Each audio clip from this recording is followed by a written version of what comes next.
Assalamualaikum warahmatullahi wabarakatuh. Halo teman-teman semua. Perkenalkan nama saya Muhammad Rafli Sehanjat Miko dengan NIM L100-200-246 dari kelas A, mata kuliah Public Speaking. Oke, sebelum saya melanjutkan, mohon maaf ya bila terdapat noise pada presentasi saya kali ini, dikarenakan cuaca sedang hujan dan biasanya kalau habis hujan kan masih ada gerimis ya dan ada suara hewan-hewan yang biasa habis hujan gitu. Jadi ya sekali lagi mohon maaf jika presentasi saya kali ini terdapat noise di dalamnya. Nah, pada kesempatan kali ini saya akan mempresentasikan mengenai public speaking. Seluk-beluknya gimana sih tentang public speaking itu? Nah, mari kita kupas tuntas dari awal. Oke, sebelum saya menjelaskan lebih lanjut mengenai public speaking, izinkanlah saya terlebih dahulu untuk memberitahu poin-poin apa saja sih yang akan dibahas pada presentasi saya kali ini. Untuk poin yang pertama ada apa itu public speaking, kemudian lanjut ke poin yang kedua ada jenis dan juga metode public speaking. Untuk poin ketiga, ada mengapa public speaking itu penting, terutama bagi mahasiswa, seperti saya, atau mungkin seperti bagi teman-teman yang sedang menonton video ini. Lanjut yang keempat, ada karakteristik dari seorang public speaker. Kemudian yang kelima, ada profesi apa sih yang membutuhkan skill dari public speaking. Yang keenam, ada hal-hal yang telah dipelajari terkait public speaking di Universitas Muhammadiyah Surakarta, khususnya di ilmu komunikasi.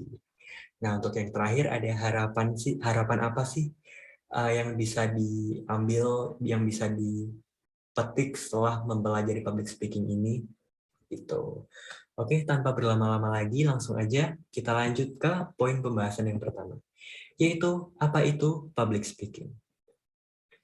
Sebelumnya istilah public speaking ini bermula dari para ahli retorika yang mengartikan sebagai seni ataupun keahlian berbicara maupun berpidato, di mana istilah tersebut hingga detik ini terus digunakan dan terus berkembang sejak dari abad sebelum Masehi.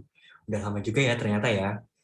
Kemudian pengertian public speaking menurut salah satu para ahli yaitu David Zarowski adalah public speaking merupakan suatu bentuk komunikasi berkelanjutan melalui pesan maupun lambang-lambang dengan cara berinteraksi dengan pembicara dan juga audiens. Nah, sehingga dari situ dapat disimpulkan bahwa pengertian public speaking secara general dapat diartikan sebagai komunikasi lisan, baik yang dilakukan secara bertatap muka kepada umum ataupun terhadap suatu kelompok tertentu. Kemudian berbicara di depan umum itu sendiri nggak melulu saat kita mengisi acara workshop, seminar, atau webinar, atau saat kita mengisi acara-acara formal lainnya yang banyak audiens, enggak.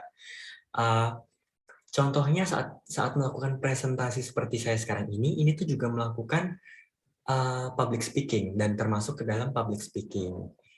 Nah, tapi pengertian public speaking itu sendiri belum mendapatkan istilah yang tepat dalam penggunaan bahasa Indonesia. Karena public speaking kan diambil dari kosakata bahasa Inggris nih. Nah, kaitannya dengan hal itu, untuk menggantikan istilah public speaking ini sendiri dapat menyebutnya dengan berbicara di depan umum atau berbicara di depan publik. Itu lebih tepat jika kita ingin menyebutkan dengan bahasa Indonesia. Atau sebagian orang juga menyebutnya dengan berpidato atau pidato, gitu juga bisa.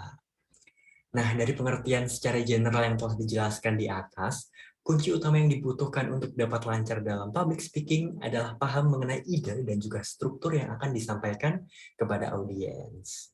Karena penyampaian pesan yang disampaikan dalam public speaking itu memiliki sifat yang lebih terstruktur jika dibandingkan dengan percakapan biasa kayak kita sehari-hari. Metode-metode yang dilakukan juga berbeda jika dibandingkan dengan percakapan biasa, di mana dalam penyampaiannya public speaking itu dibutuhkan sikap yang baik agar nyaman dilihat dan enak didengar oleh audiens dan orang lain. Nah, karena public speaking itu merupakan bisa dibilang apa ya? Bukan turunan sih, public speaking itu merupakan setiap siswa yang mengambil jurusan ilmu komunikasi itu pasti harus bisa public speaking gitu kan. Nah, maka dari itu public speaking itu tidak terlepas dari kunci dan teori-teori dalam ilmu komunikasi. Nah, teori sendiri itu ada 5 unsur, yaitu pengirim pesan atau biasa disebut sender. Yang kedua ada pesan atau message. Yang ketiga adalah bagaimana pesan tersebut dikirimkan atau bisa disebut channel atau medium. Yang keempat ada penerima pesan dan yang kelima ada umpan balik atau feedback. Nah, karena sekarang udah ngebahas tentang penjelasan mengenai public speaking, sekarang kita masuk ke poin berikutnya, yaitu metode-metode public speaking. Dalam metode public speaking itu dapat terbagi menjadi 4, yaitu impromptu, manuskrip, memoriter, dan juga extempore. Untuk penjelasannya sendiri, metode impromptu itu merupakan metode yang dilakukan secara spontanitas, yang mana tidak menggunakan persiapan atau pembuatan naskah tertulis sama sekali. Metode impromptu ini biasanya dilakukan oleh seorang yang akan tampil secara dadakan pada acara-acara tertentu. Nah, kelebihan dari metode ini itu seorang bicara dapat menyampaikan pendapat atau gagasannya yang akan disampaikan dapat dilakukan secara spontan dan dapat mengungkapkan perasaan dengan sebenar-benarnya, serta dapat memungkinkan pembicara untuk terus berpikir secara luas sehingga topik yang dibahas akan bergerak secara dinamis dan mungkin lebih informatif atau lebih menarik bagi audiens gitu. Sedangkan metode ini juga memiliki kelemahan, yaitu kelemahannya adalah metode ini tuh dapat menghasilkan kesimpulan yang masih mentah, gagasan yang kurang sistematis, dan dapat menghasilkan penyampaian yang tidak lancar, terutama bagi mereka yang belum berpengalaman berbicara di depan umum. Kemudian yang kedua ada metode manuskrip. Nah, berbeda dari metode impromptu tadi, metode manuskrip ini merupakan metode yang dilakukan dengan cara membaca naskah yang sudah disiapkan sebelumnya. Jadi metode ini kita harus mempersiapkan naskah terlebih dahulu sebelum kita memulai public speaking. Biasanya metode ini digunakan di acara resmi atau formal untuk menghindari terjadinya kesalahan, karena setiap kata yang diucapkan dalam acara resmi atau formal akan menjadi figur oleh masyarakat luas dan bahkan bisa dikutip oleh media massa jika acara tersebut benar-benar besar dan masif.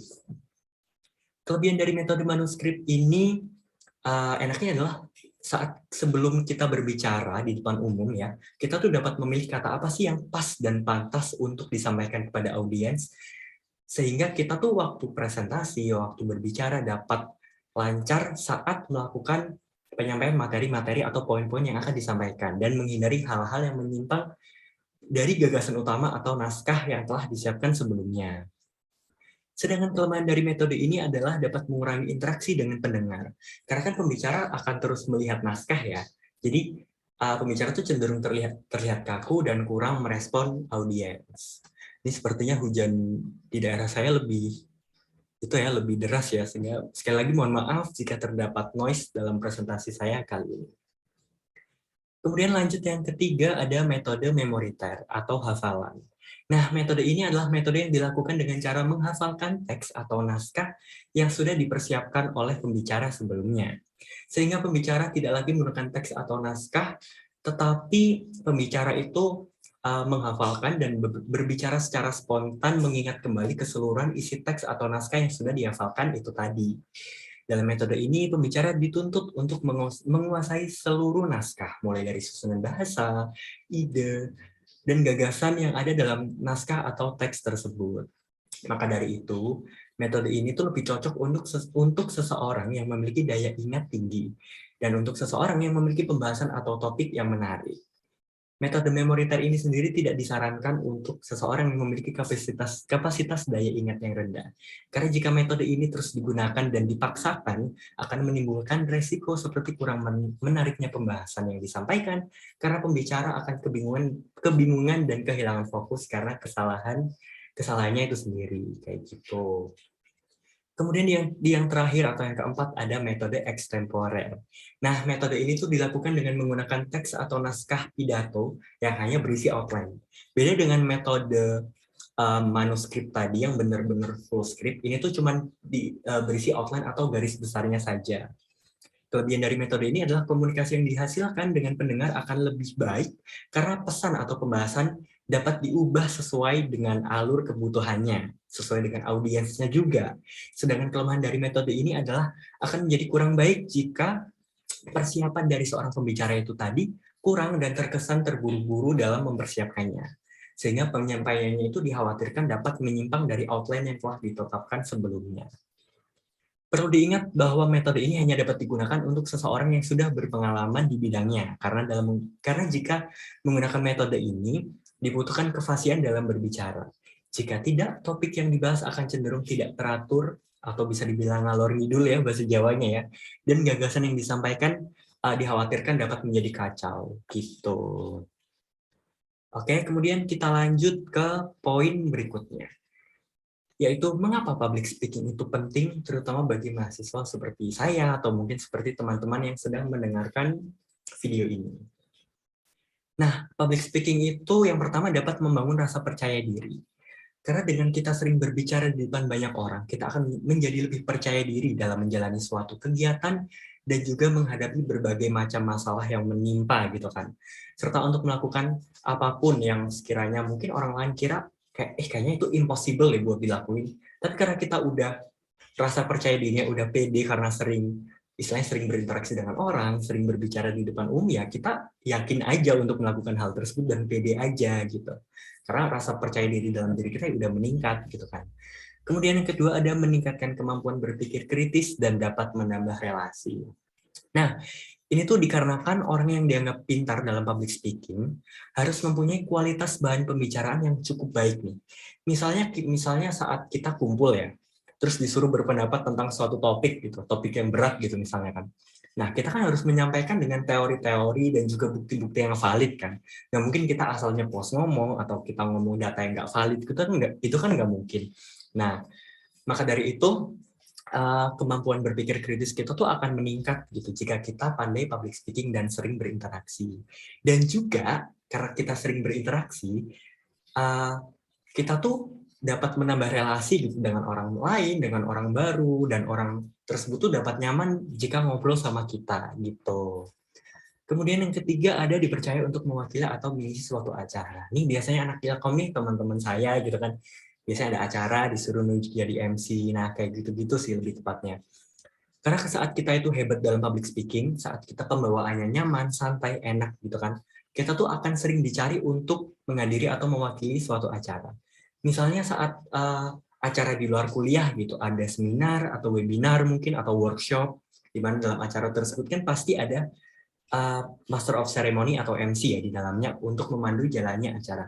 Nah, biasanya seseorang yang punya kemampuan public speaking yang baik akan dipanggil dan diposisikan sebagai MC dalam acara tersebut. Gitu poin plusnya.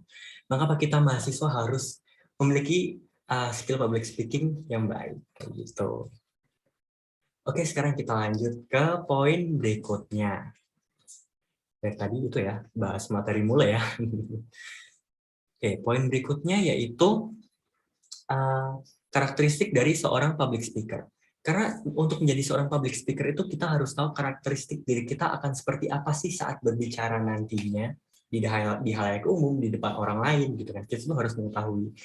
Nah, karakteristik dari seorang public speaker itu sendiri dapat dibagi menjadi 4, yakni analyzer atau orang yang bisa berbicara secara runtut dan terstruktur serta mempunyai goals ketika berbicara agar dapat dipahami oleh audiens. Contohnya misal guru atau dosen, kayak gitu tuh termasuk kepada analyzer. Yang kedua ada harmonizer. Nah, harmonizer nih orang yang bisa berbicara secara dinamis ya. Jadi fleksibel, dia tuh menggunakan berbagai intonasi, mau tinggi, mau rendah, tergantung audiensnya nanti yang dihadapin kayak gimana. Jadi kita mampu menyesuaikan audiens. Misalnya nih sales marketing gitu. Saat kita melakukan promosi, kan pasti beda-beda ya. Ada audiens yang mungkin geografisnya di kota sama di desa gitu kan, cara penyampaiannya juga beda. Karena literasi mereka juga keduanya berbeda gitu. Itu termasuk kepada yang harmonizer. Kemudian yang ketiga ada entertainer. Nah, untuk entertainer ini orang yang dapat melakukan public speaking dengan tujuan untuk menghibur orang lain. Nah, biasanya tuh improvisasi dalam penggunaan tutur kata dan bahasanya tuh kuat gitu dan cukup bagus. Dan lucu juga sih yang penting sih, sehingga audiens itu dapat terhibur. Contohnya ya stand up comedian yang kita ketahui selama ini itu termasuk entertainer gitu. Kemudian yang terakhir ada debater atau orang yang bisa mendebat atau mengintimidasi lawan bicaranya dan tidak segan untuk menunjukkan kemampuannya. Ini nih biasanya Mbak Najwa Shihab ya yang kayak gini ya, yang suka mendebat gitu, pemikirannya kritis, dikit-dikit mengintimidasi, mendebat lawan bicaranya jika ya mungkin terdapat sesuatu hal yang kurang yakin gitu kan. Nah, Gimana nih? Udah cukup pusing ya dari tadi karena kita penjelasan terus ya. Nah, untuk itu di poin selanjutnya ini kita akan membahas tentang prospek kerja terhadap kemampuan public speaking. Sebenarnya profesi apa sih yang membutuhkan keahlian public speaking ini sendiri? Yang pertama ada pembawa acara, kemudian reporter, announcer, interpreter, dan lain sebagainya. Mungkin public relation masuk, ya bisa jadi, tergantung kita ntar kerjanya di public relation-nya di perusahaan seperti apa, di bidang apa gitu kan. Untuk pembawa acara, ini tuh profesi yang paling sering membutuhkan skill public speaking. Karena kan ini kan bisa dibilang sebagai MC ya.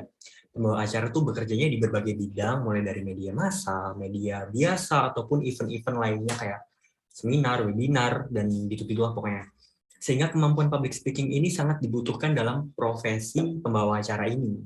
Apalagi jika acara yang dibawakan dihadiri oleh banyak orang dan cukup masif sehingga terdapat orang-orang penting di dalamnya. Kan gak lucu ya kalau misalkan kita asal-asalan gitu.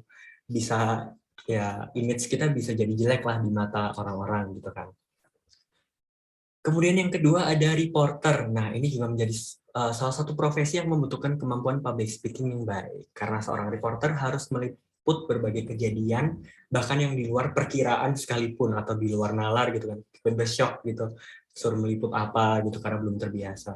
Nah, pekerjaan itu membawa kita bertemu dengan banyak orang dan banyak lingkungan yang berbeda. Bukan hanya itu saja, kita juga harus mampu membangun komunikasi dan mengajak narasumber untuk berbincang-bincang bersama. Maka dari itu skill public speaking juga dibutuhkan di profesi ini. Nah, yang ketiga ada announcer. Nih, ini buat yang pengen kerja di radio nih atau kreatif podcast gitu kan. Untuk menjadi seorang announcer tuh juga harus mempunyai public speaking yang baik karena supaya orang-orang tuh bisa menerima informasi yang kita sampaikan dengan lebih jelas gitu. Nyaman juga, terus seolah-olah kita tuh menemaninya gitu. Misalkan kita lagi di mobil, nyetir, kalau misalkan suaranya enak kan kita serasa ditemani oleh announcernya gitu kan. Jadi kayak kita punya teman saat di jalan macet, suntuk gitu. Kemudian yang terakhir ada interpreter. Nah, interpreter ini profesi yang cocok buat uh, mungkin teman-teman semua yang juga menguasai bahasa asing yang sangat baik selain menguasai public speaking tadi ya.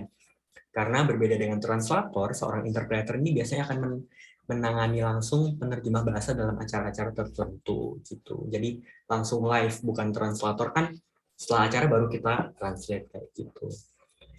Nah, selanjutnya kita masuk ke poin yang udah dipelajari apa sih public speaking di UMS ini. Hal apa saja yang telah dipelajari terkait public speaking di Universitas Muhammadiyah Surakarta. Hal yang telah dipelajari terkait public speaking di UMS itu selain yang sudah saya jelaskan mulai dari tadi ya, mulai dari pengertian, metode, penjelasan mengapa penting dan lain sebagainya. Public speaking di UMS khususnya di ilmu komunikasi itu juga membahas tentang riset audiens. Bagaimana kita nantinya akan berbicara di depan umum sesuai dengan audiens kita gitu. Dengan mungkin literasinya, sumber daya manusianya, biografinya, dan lain sebagainya. Selain itu kita juga membahas dan mempelajari mengenai yang ada di dalam seperti artikulasi, volume, pitch, rate, pause, dan juga intonasi, dan tone nada yang digunakan dalam public speaking itu seperti apa. Sebenarnya cukup banyak sih, dan cukup asyik juga belajar public speaking di UMS, khususnya di ilmu komunikasi bersama Bu Sarah. Gitu. Dan sekarang kita masuk ke poin yang terakhir, yaitu harapan setelah mempelajari public speaking itu sendiri. Harapan saya sih setelah mempelajari itu, saya dapat memahami dan menginterpretasi ya, mengimplementasikan di kehidupan nyata gitu kan. Karena kan saya sendiri ingin jadi seorang PR consultant gitu kan, atau PR manager mungkin ya, insya Allah semoga gitu. Jadi ilmu-ilmu yang telah saya pelajari itu dapat bermanfaat, dapat saya terapkan pada kehidupan nyata saya dan juga pekerjaan saya nantinya. Seperti itu. Nah, sekian presentasi yang dapat saya sampaikan. Mohon maaf sekali lagi bila terdapat noise dalam presentasi saya, dan mohon maaf bila terdapat tutur kata yang kurang berkenan atau kalimat-kalimat yang mungkin terdapat salah atau mungkin belibet gitu kan. Maklum saya masih belajar juga di sini. Kita sama-sama semuanya belajar. Untuk itu moto hidup saya be brief and keep the spirit. Akhir kata dari saya, wassalamualaikum warahmatullahi wabarakatuh. Sekian dan terima kasih.